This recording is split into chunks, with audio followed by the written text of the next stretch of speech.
Nikki Moore, and I'm Head of HR for Centre of Excellence for a Housing Association, which is based in Paddington, and it's A2 Dominion.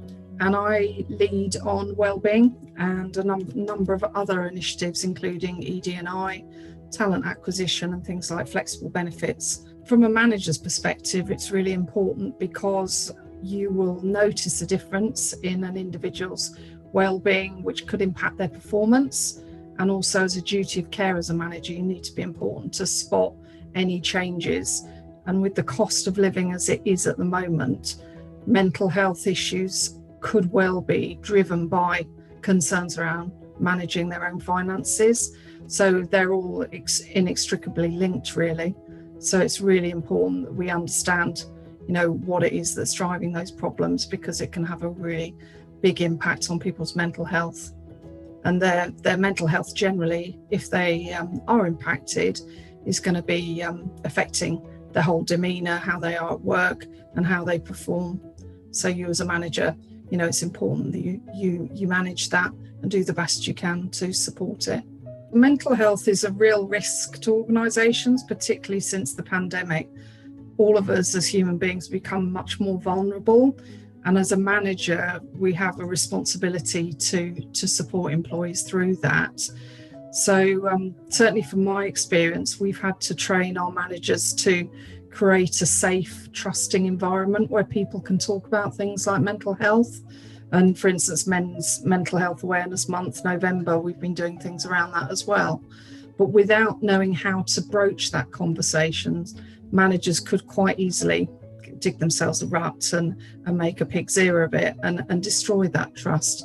So we believe that it's been really important to prepare managers for those conversations and to ask the right questions and be curious about the employees' well-being generally.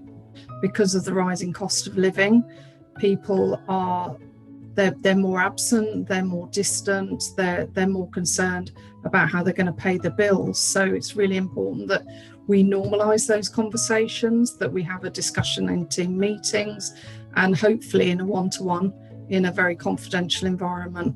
Because if we don't manage where people are on that journey, if they are worrying about it, it's more than likely going to kick into mental health problems and potential performance issues and worst case scenario going off more on a long-term basis.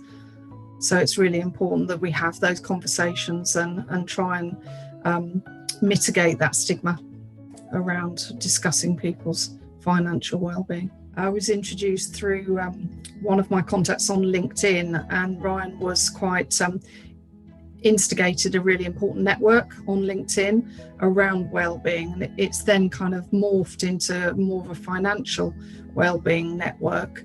And we've done some sessions with him last year on Talk Money Week around preparing people for managing their own finances, because self-care is really, really important for us in A2 Dominion.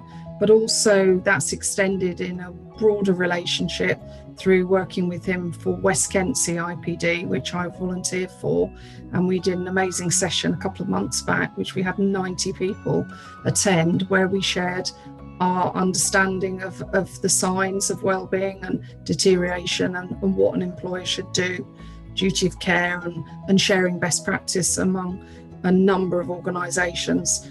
So not everybody's got the answer because we're all different. Lots of people have got money to throw at it. We haven't. We're a charity.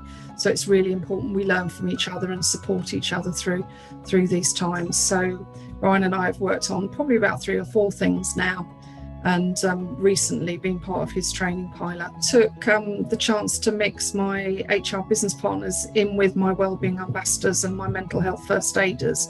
Some of the BPs are more senior than others, but it was an opportunity where we could learn from each other in terms of spotting the signs for financial well-being and build on the ideas with each other and how we can best communicate it.